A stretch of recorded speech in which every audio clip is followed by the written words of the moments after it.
অকলে আৰু আপুনি কিমান বুজা ল'ব এৰি নিদিয়ে কিয় তেতিয়াহে যদি ইহঁতে কথাবোৰ বুজি পায় প্ৰজ্ঞা মই অলপ বেলেগ টেনশ্যনত আছো মোক অলপ সময় অকলে এৰি দিবানে তুমি কিমান লুকুৱাব আৰু আপুনি নিজৰ মনৰ কথা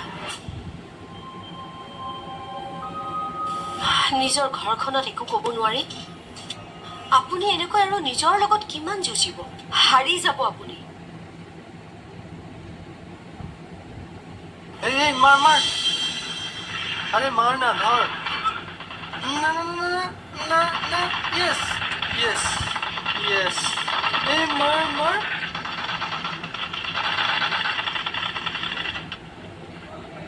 কুলদীপদা তুমি ইয়াত বহি আছা যে এই মানে বৰমাই মোক ভাত খাবলৈ মাতিছিলে এতিয়া নহয় ৰাতিলে কিন্তু এতিয়াতো আবেলি হৈছে আৰু আমি এইমাত্ৰ ভাত খাই উঠিছো হে এই নহয় মানে বৰমাক বজাৰ চজাৰ কৰি দিব লাগেতো সেইকাৰণে অলপ সোনকালে আহিলো তোমাক আজি বায়ে ময়ূৰী ঘৰলৈ ক'ৰপা উভতি যায় তাকেই চাবলৈ কোৱা নাছিল জানো কৈছিল তেন্তে ইয়াত কি কৰি আছা যোৱা আকৌ ক'লোৱে দেখোন বৰমাই মোক ভাত খোৱাকৈ মাতিছে তাৰ কাৰণে তুমি এতিয়া বাৰ কামটো পিছ পেলাই থবা নেকি কিয় পিছ পেলাম তেনেহ'লে নোযোৱা কিয় ময়ূৰী পিছা কৰিবলৈ তেতিয়াহে গম পাবা ময়ূৰী ক'লৈ যায় মই জানো নহয় ময়ূৰী আশ্ৰমলৈকে যায় আৰু তাৰ পৰা চিধাই ঘৰলৈ আহে সেইটোতো সকলোৱে জানে কিন্তু ময়ূৰীয়ে ফাঁকি দি বেলেগক লগ কৰিবলৈ যায় নেকি তাকে কনফাৰ্ম কৰিবলৈ তোমাক পঠিয়াইছিলে এই নাযায় নাযায় ময়ূৰী আশ্ৰমলৈকে যায় মই নিজে তাইক দেখি আহিছোঁ তাতে কাম কৰা তুমি সঁচা কৈছাতো তুমি যোৱা এলাহত মিছা কৈও দিব পাৰা মোৰ আৰু মিছা ক'বলৈ কি আছে এলাহ মানে তুমি যোৱা এলাহত কথা এটা কৈও দিব পাৰা নহয়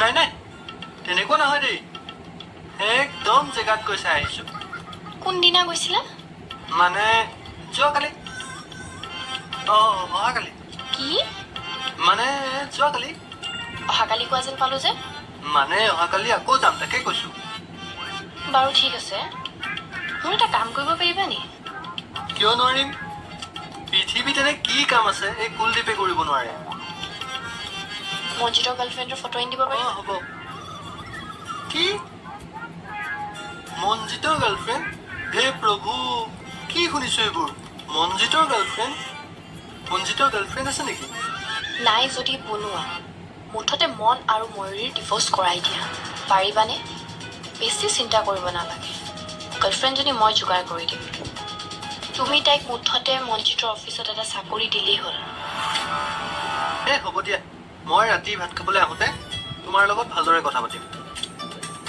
তুমিচোন ভাত খাবলৈ আহিছিলা এতিয়া আকৌ ক'লৈ যোৱা নহয় মানে ময়ূৰী ক'ৰ পৰা ক'লৈ যায় তাকে ভালদৰে চাই আহোঁ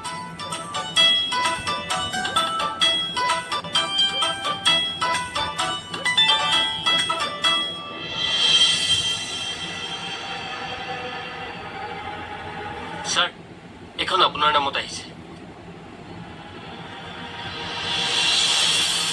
নাম এড্ৰেছ একো নাই যে কোনে দিছে নাজানো স্যাৰ ৰিসেপশন ডেস্কতে দি যোৱা বুলি ক'লে মোক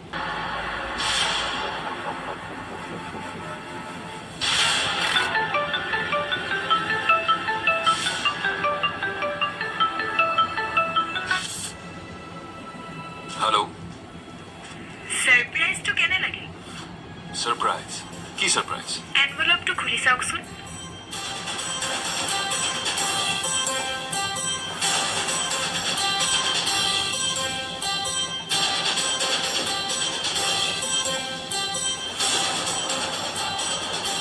নমস্কাৰ দেউতা গম পাইছোঁ মোৰ এজনী ভণ্টিও আছে বায়েকৰ লগত চিনাকি কৰি নিদিয়ে নেকি দেউতাক হিচাপে এইখিনি সহায় কৰিব লাগে নে মই নিজে চিনাকি হ'ব লাগিব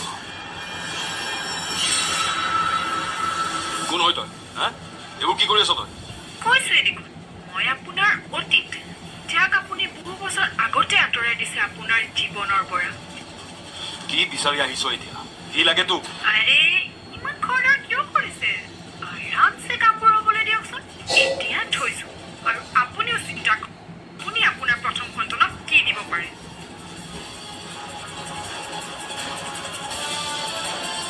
কি লাগে কৈ দে হেল্ল' হেল্ল' ইমান দিনৰ পাছত এইবোৰ কথা কোনে কৰি আছে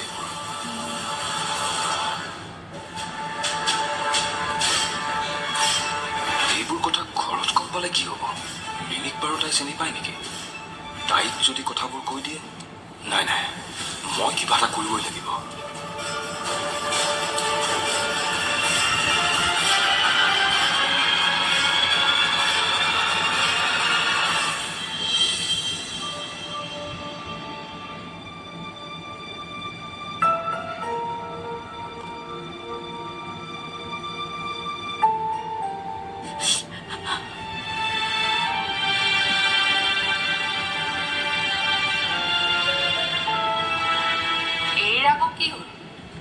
অলপ আগতে দেখোন ছাৰৰ ৰুমত আছিল। কেনেবাকৈ ছাৰে অফিচৰ পৰা ওলাই যাবলৈ কোৱা নাইতো। হয়, সেইটোৱে হ'ব। মই সেইদিনা ছাৰক কওঁতে ছাৰে উলিয়াই দিম বুলিয়ে কৈছিলে। ইছ বেচেৰি, সান্তনাকে অলপ দিয়া। বৰষা কি হৈ গ'ল এইবোৰ? কথাটো জানি যে মই দুখত ৰ'বই পৰা নাই। চকু পানী হৰহৰকৈ ওলাইছে। তাৰমানে কথাটো তও গম পালি? পাইছোঁ। বিশ্বাস কৰ, এনেকুৱা এটা দিন আহিব বুলি মই একদম ভবা নাছিলোঁ। তাকেও কিমান যে আশা, কিমান যে মোৰ সপোন আছিলে, সকলো যে শেষ হৈ গ'ল নিমিত্ততে। একো নাই দে, ভাগ্যত যি আছে সেয়ে হ'ব। আৰু যি হয় সকলো ভালৰ কাৰণেই হয়। সেইবিলাক আকৌ কি ভালৰ লক্ষণ মই নেজানো। এইটো কথা শুনাতকৈ মই মৰি যোৱাই ভাল আছিলে। এনেকৈ ক'ব নাপায়। তই চাই থাক, সেইজনী ছোৱালীক মই জিনা হাৰাম কৰি দিম। কোন ছোৱালী? যোনে মোৰ সপোনৰ ঠাইখিনি ল'ব বিচাৰিছে। তাৰমানে ছাৰে তোৰ ঠাইত কোনোবা ছোৱালী এপইণ্ট কৰিছে। এপইণ্ট কৰিছে? হে, কি কৈ আছ তই এচব? কিয়? তোক ছাৰে অফিচৰ পৰা উলিয়াই দিয়া নাই নেকি? কি?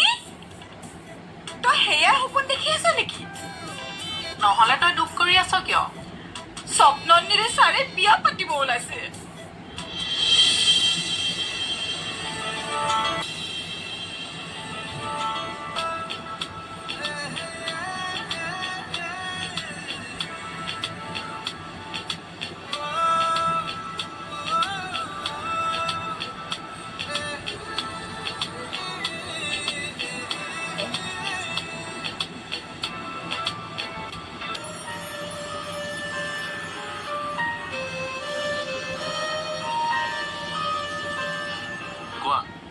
কি?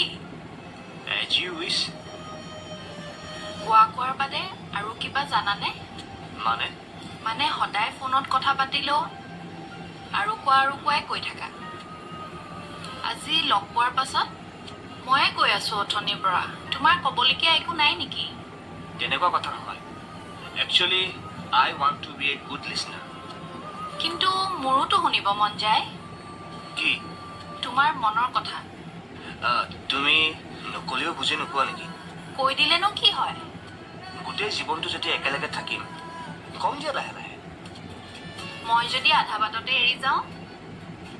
নোযোৱা বুলি বিশ্বাস আছে বেবী। আমি দুয়ো আজি ইয়াত একেলগে বহি আছো। হাঁহিলে ভাল লাগে তোমাক। সদায় হাঁহি থাকিব পাৰিম বুলি প্ৰতিশ্ৰুতি তুমি দিব পাৰিবা? চিন্তা নকৰিবা, তোমাক কেতিয়াও মই নকলো। থেংকছ। কিন্তু এটা কথা। কি কথা? মই তেনেকুৱা জাক জমক বিয়া এখন নিবিচাৰোঁ। কোৰ্ট মেৰেজ কৰাই থলেও আপত্তি নাই। কিয়? ছোৱালীবোৰেতো নিজৰ বিয়াখনত বহুত কিবা কিবি প্লেনিং কৰে, কিন্তু তুমি দেখোন ওলোটা। বিয়াত অহা আধা মানুহ এনেকুৱা যাক আমি আজিলৈকে লগেই পোৱা নাই। কিছুমান এনেকুৱা মানুহ থাকিব যাৰ আমাৰ সুখ দুখৰ প্ৰতি একো ইণ্টাৰেষ্ট নাই। আৰু কিছুমান আহিব, এইখন তৰকাৰী ভাল নহ'ল, অমুকে বোলে মাতেই নিদিলে, কইনাৰ বোলে মেকআপ বেছি হ'ল, দৰাই বহুত মানুহ লগত লৈ বিয়া পাতিবলৈ গ'ল। এনেকুৱা গছিপ কিছুমানৰ টপিক বিচাৰি যাৰ আমাৰ প্ৰতি একো আন্তৰিকতাই নাই। এনেকুৱা মানুহ কিছুমানক লৈ যাৰ আমাৰ প্ৰতি একো আন্তৰিকতাই নাই, তেনেকৈ বিয়া পতাৰ কি যুক্তি আছে তুমিয়ে কোৱাচোন? একচুৱেলি তুমি ভুল কথা কোৱা নাই। মই কথাখিনি ইমানখিনিলৈকে ভবাই নাছিলো।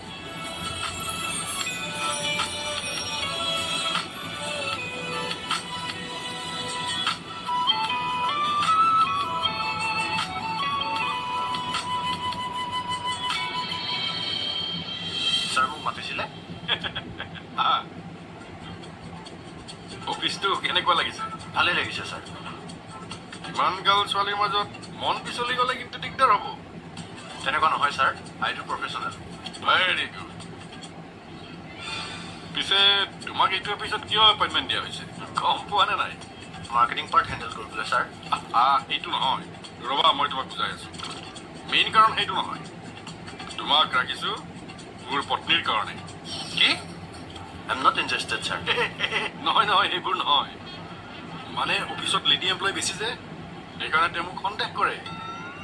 জানাই নহয় মাইকী মানুহৰ মন তুমিনো আৰু কেনেকৈ জানিবা? বিয়া পাতিলেহে গম পাবা। সন্দেহ, বুজিছা? সন্দেহ। মোক এমপ্লয়ীৰ লগত সন্দেহ কৰে। মোৰ আপোনাৰ পাৰ্চনেল লাইফৰ কথাত একেবাৰে ইণ্টাৰেষ্ট নাই। মই কেৱল কাম কৰিবলৈহে আহিছোঁ ইয়াত। ভেৰি গুড, সদায় তেনেকৈ থাকিবা। এতিয়া যোৱা গৈ, যোৱা কামত লগা গৈ। Okay sir.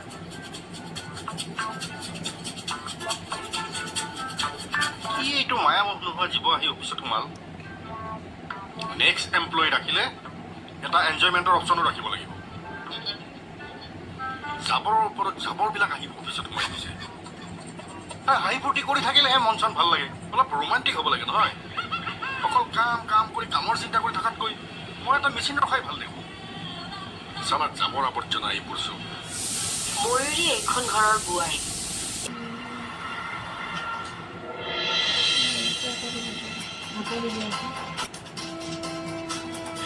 এই কুলদীপে দেখোন একো খবৰ দিয়া নাই কিয়? তাক ময়ূৰীৰ খবৰ ল'বলৈ ক'লো, তাৰ একো খবৰেই নাই যে। ময়ূৰীও দেখোন আহি পোৱা নাই। ইমান দেৰিলৈকে ক'ত আছে ইহঁত? কুলদীপে লগ পাইছে বা নাই?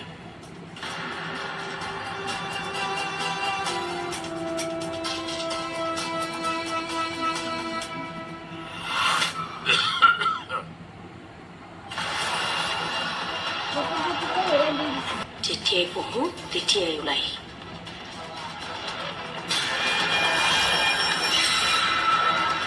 কি হ'ল বোৱাৰী, কোনোবা আহিব নেকি? নাই, নাহে দেউতা। তেতিয়াহ'লে ইমান উচপিচাই আছে যে কিয়?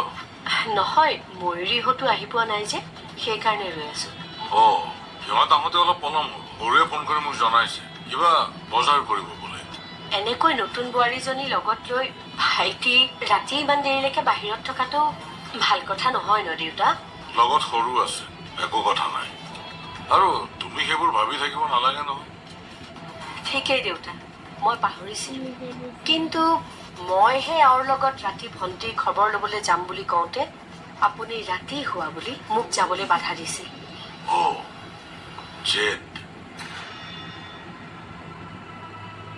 জেদ ধৰিছা তুমি সৰু বোৱাৰীৰ লগত? এইখন ঘৰত জেদ কৰি কোনোবা আজিলৈকে জয়ী হৈছে জানো দেউতা? যে আজি মই জয়ী হওঁ, কেৱল ময়ূৰীৰ বাদে। শুনা বোৱাৰী, এইখন মোৰ ঘৰ, মোৰ মতে সকলো হ'ব আৰু সকলোৱে মোৰ নিৰ্দেশ মতে চলিব লাগিব। ইয়াতে জেদ হিংসা কৰি থাকি একো লাভ নাই। কথাষাৰ আগলৈ মনত ৰাখিলে খুবেই ভাল। কিন্তু সেই নীতি নিয়ম কেৱল আপোনাৰ ডাঙৰ ল'ৰা আৰু ডাঙৰ বোৱাৰীৰ বাবেহে। ভাইটি আৰু ময়ূৰীক আপুনি ইমান স্বাধীনতা দিয়ে, কিন্তু আমাক ইমান বন্দী কৰি ৰাখে কিয়? মোৰ সন্মুখত ইমান উচ্চস্তৰে কথা নকবা ডাঙৰ বোৱাৰী।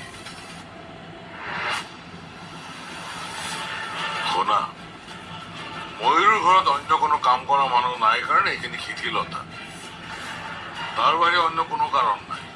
ময়ূৰী এইখন ঘৰৰ বোৱাৰী। এতিয়া এইখন ঘৰৰ মান মৰ্যাদাতকে সিহঁতৰ ঘৰখনহে আপোনাৰ কাৰণে ডাঙৰ কথা হ'ল। শুনা, তাকে যদি মই নকৰো নহয়, সিহঁতৰ ঘৰখন মই পুহিব লাগিব। আৰু ময়ূৰীক মই এখন ঘৰৰ বোৱাৰী কৰি আনিছো। ময়ূৰীহঁতৰ ঘৰখনত ঠিকা লৈ থকা নাই মই। সেইটো বাৰু ঠিকেই কৈছে দেউতা, কিন্তু সন্ধিয়া বোৱাৰীজনী ঘৰখনত থাকিব লাগে, কাম বনত অকণমান সহায় কৰি দিব লাগে। তাৰমানে সন্ধিয়া চাহ খাবৰ কাৰণে মই এতিয়া ময়ূৰী অহালৈ ৰখিব লাগিব। তুমি তাকে ক'বলৈ বিচৰা নাই জানো? দি আছো।